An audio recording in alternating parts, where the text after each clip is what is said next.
you curious about the secrets of communication? Often do you think about what people mean when they say certain things? What about the things that you yourself have said? There's a lot more to our language than meets the eye.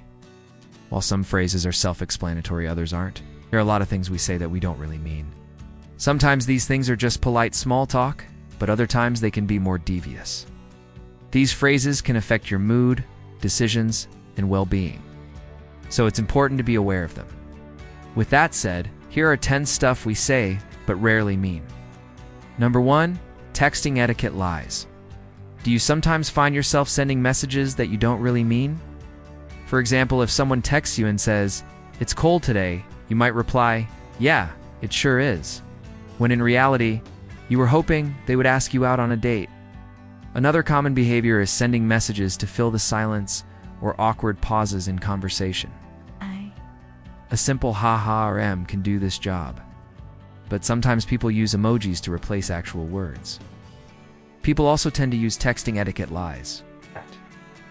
When ending a conversation, instead of saying, "I'm leaving now, so bye," they usually say something like, "I gotta run, but text me later." In reality, they don't expect you to actually text them. 2. Social niceties versus real intentions. Have you ever been offered food by someone who doesn't really want you to eat it? Maybe you were at a party and someone handed you a drink while smiling. Chances are they didn't mean for you to consume it. A study from a university found that most people are not honest when talking about their personal preferences. They do this to avoid hurting other people's feelings.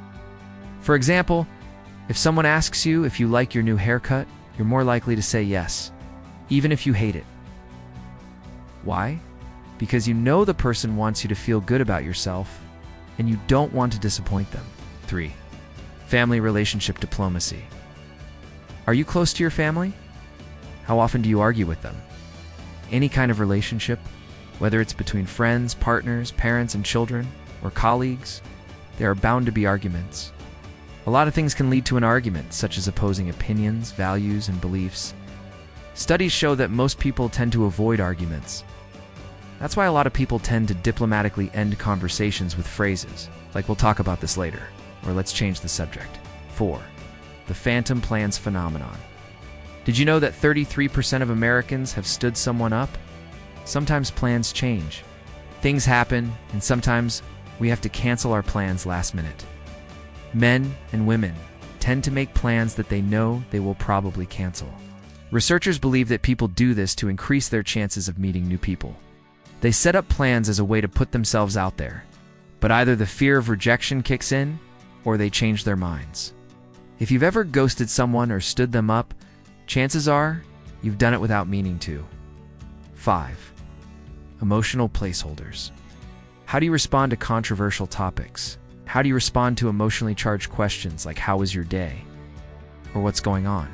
According to a study published by a journal, many people use emotional placeholders. An emotional placeholder is a phrase or sentence that takes the place of an emotion. People use them to keep conversations going. One common example of an emotional placeholder is "it's fine." It's an answer many people give when they don't know how to respond to certain topics. But it can cause problems in conversations. For example, let's say someone asked, "How was your day?" and you respond, "It's fine." They might think something's wrong, so it's better to give more detail or clarification when responding to emotionally charged questions.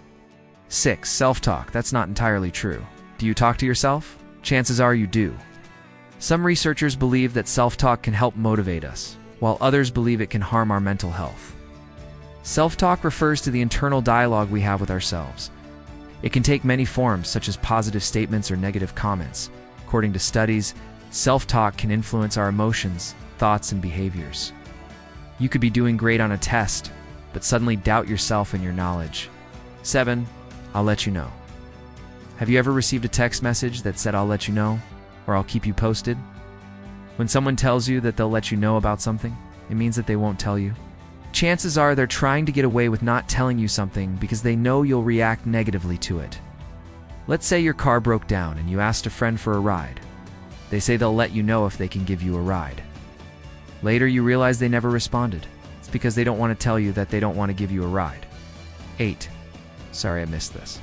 Have you ever missed an important event that your friend invited you to? Chances are you apologized. Many people apologize when they miss something important, but they don't mean it. A study from a university found that many apologies are insincere. Apologies can be insincere for many reasons. One reason is that people want to end an argument, so they apologize, even though they don't feel remorseful. Another reason is that people don't want to hurt someone's feelings. By apologizing, they know they'll make the other person feel better. But sometimes apologies can be a way for people to manipulate others. 9. It's not you, it's me. Has anyone ever broken up with you by saying it's not you, it's me?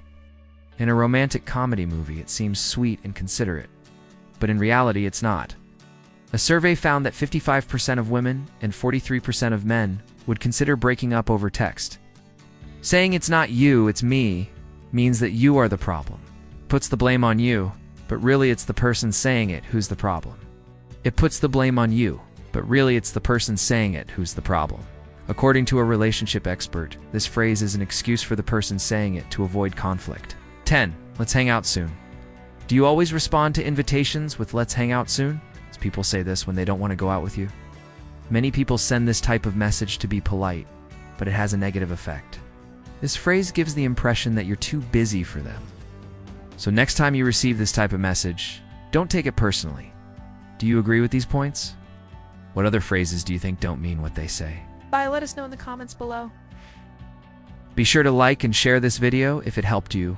Don't forget to hit the subscribe button for more videos like this. Thanks for watching.